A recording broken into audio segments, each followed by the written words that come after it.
Iran war intensifies. Silver 120, gold $6,000 dark market, oil spike. On a night that most of the world was asleep. The Middle East changed forever. 165 missiles in the air, 541 drones launched. And somewhere in a market that most people don't even know exists, gold just touched $6,000. Not a prediction, not a forecast, a dark market transaction. Oil is spiking. Silver is moving toward $120. And the question that every serious investor, every business owner, every entrepreneur should be asking right now is, who knew first? And what did they do with that information? Welcome to Financial Crisis Explained, the one place where we don't tell you what to feel. We show you what is actually happening and what it means for your money. Now, before we go any further, if you haven't subscribed yet, think of it like this. You wouldn't throw away your morning newspaper without reading it first, would you? This channel is that newspaper, except it arrives every time the world is about to shift, before the headlines catch up. Hit that subscribe button. Old habit, good habit, keep it. And one more thing, drop in the comments right now. Where are you watching from today? London, Dubai, Karachi, Toronto? Because what's happening in Iran right now does not affect every city equally, and before this video ends, you'll understand exactly why. Let's begin. On a night that most of the world was asleep, the Middle East changed forever, not gradually, not through diplomacy, not through negotiation tables or United Nations resolutions, through fire. Coordinated, precise, deliberate. United States and Israeli airstrikes confirmed the elimination of Iran's supreme leader, Ali Khamenei. Iranian state media, the very voice of the regime itself, announced it in 3 words that shook every financial terminal on the planet. The supreme leader has reached martyrdom. And in the same breath, a second confirmation arrived. Former Iranian President Mahmoud Ahmadinejad killed in a separate strike. 2 pillars of the Islamic Republic's power structure, removed within hours of each other. This was not an accident. This was architecture. To understand why this moment is unlike anything we have seen in modern geopolitical history, one must step back and study the pattern. When a nation loses its symbolic and theological head of state, 3 things happen simultaneously, and all 3 carry direct economic consequences. First, the chain of command fractures. Iran is not a conventional democracy. It is a theocratic republic where supreme authority flows from religious legitimacy. When that legitimacy is physically removed, every institution beneath it enters a period of uncertain loyalty. The Revolutionary Guards, the Bassage, the political apparatus, all of them now operating without a singular directive voice. Second, the narrative of martyrdom accelerates retaliation beyond rational calculation. In Iranian political theology, a martyr is not a victim. A martyr is a mandate. The death of Khamenei does not weaken the resolve of hardliners, it weaponizes it. History has shown this repeatedly. The 1979 revolution itself was built on martyrdom narratives. This is not sentiment, this is strategic fuel. Third, and most critically for the global business community, uncertainty reprices everything. Within hours of the confirmation, Iran's response arrived. And it was not symbolic. 165 ballistic missiles launched, 2 cruise missiles deployed, 541 drones sent airborne. The interception systems worked, partially. 152 ballistic missiles were destroyed in flight, 56 drones neutralized, but 35 drones reached land, and of those, 21 struck civilian targets in the UAE by morning. 3 people killed, 58 injured, civilian homes damaged across multiple emirates. The United Arab Emirates, one of the most economically stable, globally connected financial hubs in the world, had become, overnight, a war zone adjacency.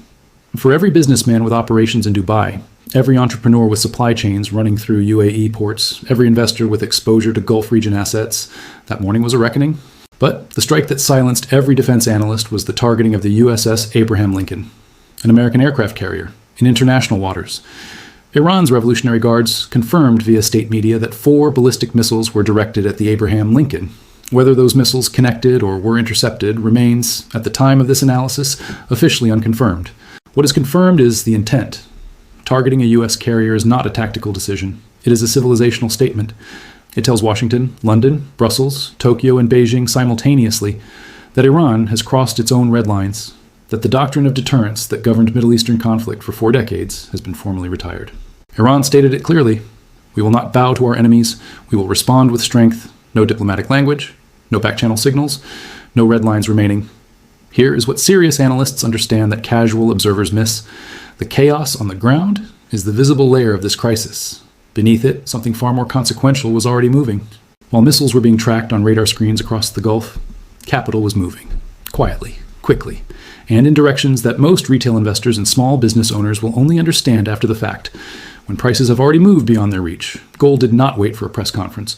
Oil did not wait for a UN resolution. Silver did not wait for a government statement. The markets knew. And in one specific corner of the financial world, a market that operates without official oversight, without regulated exchanges, without public transparency, a number appeared that stopped experienced traders mid-sentence: $6,000. That number, and what it means for every business, every portfolio, and every economy connected to this crisis, is exactly where part 2 begins. When official prices stop telling the truth. There is a market that does not appear on your Bloomberg terminal. It does not broadcast on CNBC. It does not issue press releases. It does not wait for Wall Street to open on Monday morning. It operates in the space between panic and certainty, where institutional players, sovereign wealth managers, and the oldest money in the world quietly exchange what they actually believe, not what they are publicly permitted to say. It is called the dark market. And on the night Iran launched 541 drones toward the Gulf, gold traded at $6,000 per ounce. Before dissecting that number, one must first understand what a dark market actually is, and why its signals carry more intelligence than any official exchange. Regulated markets have rules, circuit breakers, trading halts, margin requirements, government oversight. These mechanisms exist, in theory, to maintain orderly price discovery. In practice, during extreme geopolitical events, they do something else entirely. They delay the truth. Dark markets have no such filters. They are bilateral agreements between sophisticated counterparties, institutions, private funds, family offices, and sovereign entities, who transact at prices that reflect genuine belief about where value stands at that precise moment in time. When dark market gold touches $6,000 while the official spot price remains anchored near $300, that gap is not a glitch. That gap is a verdict. It is the market's private confession that the official price is no longer trusted. And then came the signal from Beijing that confirmed everything. China's Desheng Commodity Exchange, one of the largest commodity trading platforms in the world, issued a formal internal notice to its members. The language was measured. The implication was not. The notice stated that if significant price deviation leads to depletion of accumulated gold liquidity within the exchange, trading would be closed. Read that again slowly. China's largest commodity exchange was preparing for a scenario where gold moves so fast, so violently, that the exchange itself cannot sustain orderly trading. Not a possibility they were dismissing, a contingency they were formally preparing for. Simultaneously, a massive volume of yuan-denominated savings was positioned and waiting for market open on Monday. Chinese retail and institutional investors, holding yuan in a currency that faces its own structural pressures, were preparing to rotate, not into stocks, not into bonds, into gold. The demand side of this equation was not building gradually, it was coiling. Now consider what was happening on the crypto rails simultaneously. PXG, tokenized physical gold operating on blockchain infrastructure, recorded $5,600 per ounce during peak trading. By the time this analysis was being compiled, it had settled at $5,400. That figure represents $124 above Friday's official spot, close of $3,278. This is not cryptocurrency speculation. This is not digital asset gambling. Tokenized physical gold is backed by allocated, audited, physically held gold. When its price diverges from spot by $124 and sustains that divergence, it means institutional participants are paying a significant premium to gain exposure to physical gold outside of traditional, regulatorily constrained channels. They are paying more to hold something real, outside of a system they no longer fully trust. Silver's movement toward $120 tells a different but equally important story. Gold is where old money hides. Silver is where industrial reality speaks. Silver is not merely a precious metal. It is an industrial input, used in semiconductors, solar panels, military electronics, medical equipment, and advanced weapon systems. When geopolitical conflict escalates in a region that disrupts global shipping and manufacturing supply chains simultaneously, silver does not just rise as a safe haven, it rises as a supply shock. The factories that need silver to build the components that power the modern economy, they cannot switch suppliers overnight. They cannot find alternatives in a weekend. They buy at whatever price the market demands. And right now, the market is demanding more than most quarterly budgets anticipated. Here is the strategic reality that every entrepreneur and business owner must internalize. The $6,000 dark market gold price is not a headline. It is a diagnostic reading. Like a fever that tells a doctor the body is fighting something serious, this number tells serious economic analysts that the financial system is registering a level of stress that official instruments are not yet permitted to reflect. The question is never whether the official price will eventually catch up to the dark market signal. History shows it always does. The only question that matters for your business, your capital, and your decisions is How much time do you have before it does? Because while gold was sending its signal from the dark markets, something far more immediate was already choking the artery that keeps the global economy breathing. A strait, 21 miles wide, controlling 20% of the world's oil. And Iran had just made its intentions toward that strait impossible to ignore.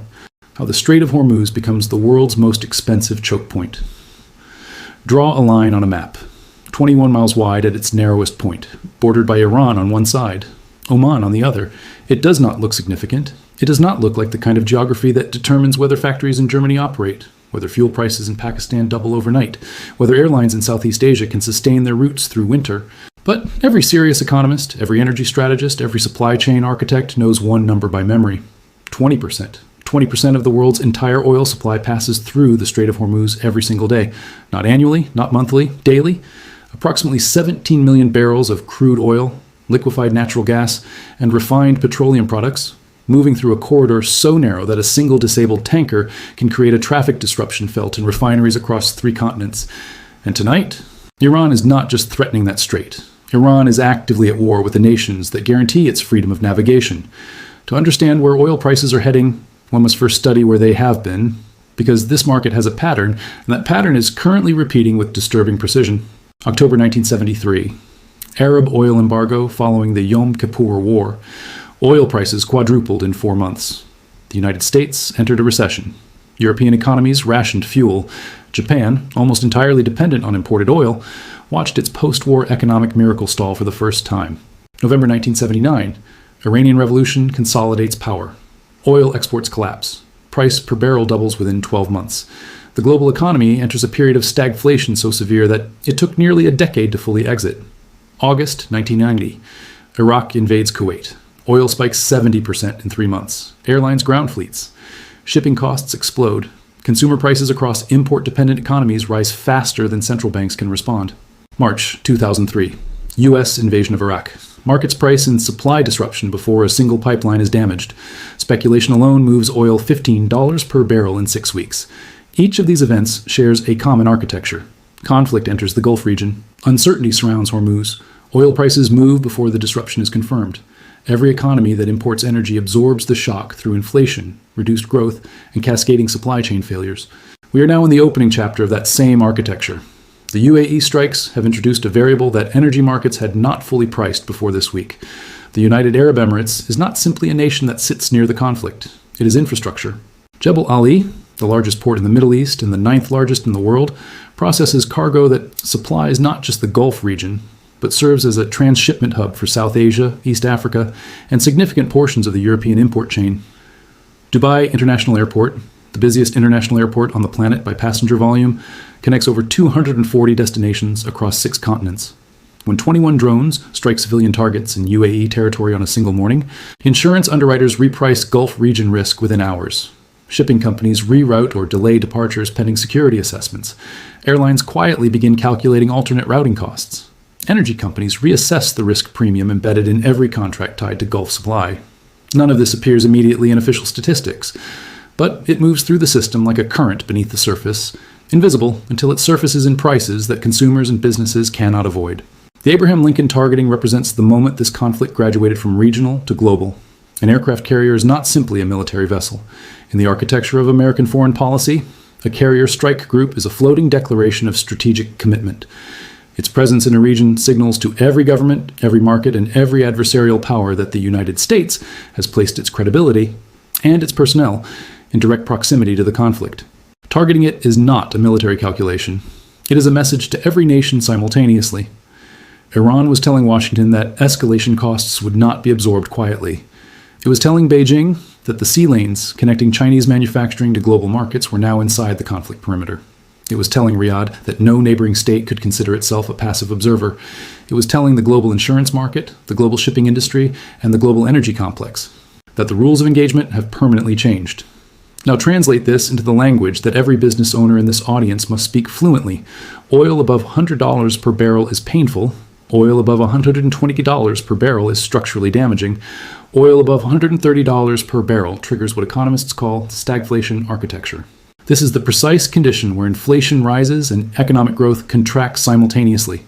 the worst possible combination for any business operating on thin margins, variable input costs, or consumer-dependent revenue. Consider what oil at $130 means in practical terms. Transportation costs for every product that moves by truck, ship, or aircraft increase immediately. Those costs do not stay with the shipping company. They transfer, directly and without negotiation, to the businesses purchasing logistics services. Those businesses then face a choice that has no good answer: absorb the cost and compress margins, or pass it to the consumer and risk demand destruction. Manufacturing input costs rise. Plastics, chemicals, synthetic materials, packaging, all petroleum derivatives. Every factory that relies on these inputs is now operating in a higher cost environment that their quarterly budgets did not anticipate. 47 import-dependent economies, spanning South Asia, Sub-Saharan Africa, Southeast Asia, and Eastern Europe, face simultaneous currency pressure as their import bills expand faster than their export revenues can compensate. And the businesses operating inside those economies face a compounding crisis that originates 3,000 miles away, in a strait 21 miles wide, that they have no power to influence. This is the architecture of an oil spike. It does not announce itself with sirens. It arrives quietly, in a revised logistics invoice, in a supplier email citing fuel surcharge adjustments, in a utility bill that is slightly higher than last month, and then significantly higher the month after. By the time most businesses formally recognize the oil spike in their financial statements, the window for strategic repositioning has already closed. The businesses that survive these cycles are not the ones that react fastest after the crisis is confirmed. They are the ones that read the signals before the confirmation arrives. And right now, every signal in the energy market is pointing in the same direction, upward, sharply, sustainably. Which brings us to the question that this entire analysis has been building toward. Given everything that is now in motion, the geopolitical vacuum in Tehran, the dark market gold signal, the oil spike architecture taking shape across the Gulf, what does a serious entrepreneur, a strategic investor, a disciplined business owner actually do? Not in theory, not in motivational generalities, but in specific, historically grounded, analytically defensible strategic moves executed in the precise window that exists before the rest of the market catches up. Crisis architecture. How capital moves. When empires shake. Every major geopolitical crisis in modern history has produced two distinct groups of people: those who watched it happen, and those who understood what was happening beneath it. The first group read the headlines. They followed the missile counts. They tracked the casualty figures. They waited for official confirmation before making any decision. By the time that confirmation arrived, the opportunity had already transferred, quietly, permanently, to the second group. This is not speculation. This is not cynicism. This is the most consistently documented pattern in 2 centuries of economic history. Crisis does not destroy capital. It relocates it. And the single most important question any serious entrepreneur, investor, or business owner must answer in this precise moment is not, is this situation dangerous? The answer to that question is already obvious. The only question that carries strategic value right now is, where is capital moving, and am I positioned in its path? History provides the answer with remarkable consistency. During the Gulf War of 1990 to 1991, a conflict structurally similar to what is unfolding today, 3 asset classes outperformed every conventional investment by significant margins. Physical commodities, led by gold and silver, appreciated between 15% and 40% within the first 90 days of confirmed escalation. Not paper contracts, not ETFs. Physical, allocated, held-in-hand hard assets. Defense-adjacent industries, companies supplying logistics, communications infrastructure, surveillance technology, and energy security systems, saw revenue acceleration that their peacetime projections had not modeled. These were not weapons manufacturers exclusively. They were businesses solving the problems that conflict creates. Cash-heavy, low-leverage businesses quietly acquired distressed assets at valuations that the pre-crisis market would never have offered, while over-leveraged competitors were managing covenant breaches and emergency refinancing conversations with their banks. Patient capital was shopping at historic discounts with no competition. This 3-phase pattern is now activating again. Phase 1, the hard asset accumulation window. This window is the shortest and most valuable of the 3 phases. It opens the moment geopolitical escalation becomes undeniable, which, with the confirmed elimination of Iran's supreme leader and the targeting of a U.S. carrier, has already occurred. It closes the moment mainstream financial media reaches consensus, and retail capital begins flowing into the same assets at scale. Right now, that window is open. Gold at official spot prices still represents a significant discount to where dark market transactions are clearing. The $600 to $2,700 gap between official spot and dark market pricing is not sustainable in either direction.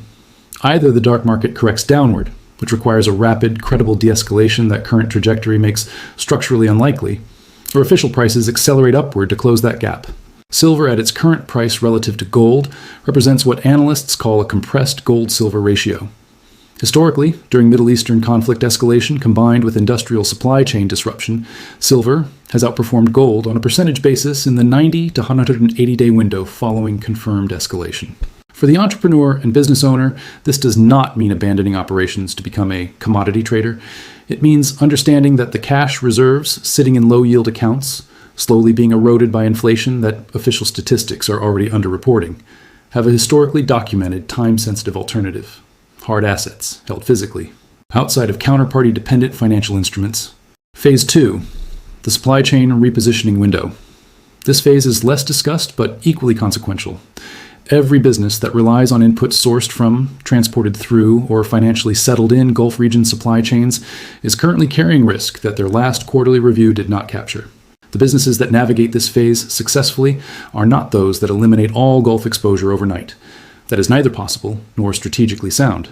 They are the businesses that conduct what serious supply chain strategists call a stress audit, a systematic, honest examination of every critical input, every logistics dependency, every supplier relationship, and every payment mechanism, mapped against a scenario where Hormuz transit is disrupted for 60, 90, or 180 days, not because that disruption is certain, because the cost of that analysis is measured in hours, and the cost of not having conducted it when the disruption arrives is measured in the survival of the business itself. Sectors carrying the highest unexamined exposure right now include consumer electronics manufacturers dependent on Gulf-transited component shipments, food and agricultural importers relying on UAE transshipment infrastructure, textile and apparel businesses sourcing from South Asian suppliers whose own input costs are oil-linked, and any business operating on just-in-time inventory models that assume stable logistics costs. Sectors carrying the least exposure, and in some cases actively benefiting from this environment, include domestic energy producers in non-Gulf regions,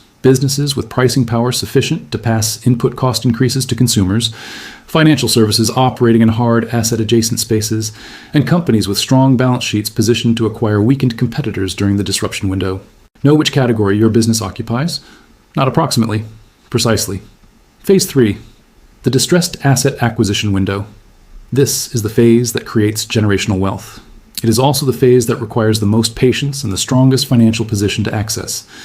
History documents this with uncomfortable clarity. After every major geopolitical shock of the past 50 years, a predictable sequence unfolds. Overleveraged businesses face margin compression they cannot absorb. Credit lines tighten as banks reassess risk exposure. Asset valuations in exposed sectors decline sharply as forced sellers enter the market simultaneously. And businesses with strong cash positions, conservative balance sheets, and clear strategic vision find themselves presented with acquisition opportunities that no amount of networking, no investment banker relationship, no amount of normal market activity could have generated. The 2008 financial crisis minted more millionaires in its aftermath than the preceding decade of bull market conditions. Not because the crisis was good, because the crisis repriced assets to levels that rewarded prepared capital. The current escalation will follow the same pattern. Businesses in logistics, regional hospitality, mid-market manufacturing, and consumer services tied to Gulf economies will face valuation compression in the coming months. Some will not survive. Others will survive, but require capital infusion at terms that favor the investor significantly. The entrepreneurs sitting in this audience who are building cash reserves today, who are reducing leverage today, who are stress auditing their supply chains today, are not being conservative. They are loading the acquisition capacity that Phase 3 will reward. Here is the framework that serious decision makers must apply this week, not next quarter, not after the next earnings call, this week. Audit your hard asset exposure relative to your liquid holdings. If your cash reserves exceed your hard asset holdings significantly, the historical record suggests that ratio carries more risk than it appears to in stable conditions. Map every supply chain dependency against a Hormuz disruption scenario. Identify your 3 most critical single points of failure. Begin alternative supplier conversations immediately, not urgently, not panicked, but deliberately and professionally. Assess your leverage position honestly. Businesses entering a stagflation environment with high debt loads face compounding pressure from both rising input costs and tightening credit conditions simultaneously. Reducing leverage now costs less than managing a covenant breach later. Identify the distressed acquisition targets in your sector that a prolonged oil spike would pressure most severely. Not to exploit them, but to be positioned as the solution when they need one. And finally, stay informed at the level that this crisis demands. Not through social media speculation, not through emotionally driven financial commentary, through calm, analytical, historically grounded economic intelligence. Because here is the ultimate truth that every empire, every war, every financial crisis in recorded history has confirmed without exception. The world does not stop producing wealth during geopolitical crises. It stops producing wealth for the unprepared, for those who read the signals correctly, who position before the consensus forms, who maintain discipline when panic is loudest. Crisis is not the end of the opportunity. It is the beginning of the most significant wealth transfer of their generation. The missiles have been launched. The dark markets have spoken. The oil architecture is taking shape. The only remaining question is which side of this transfer you intend to be on.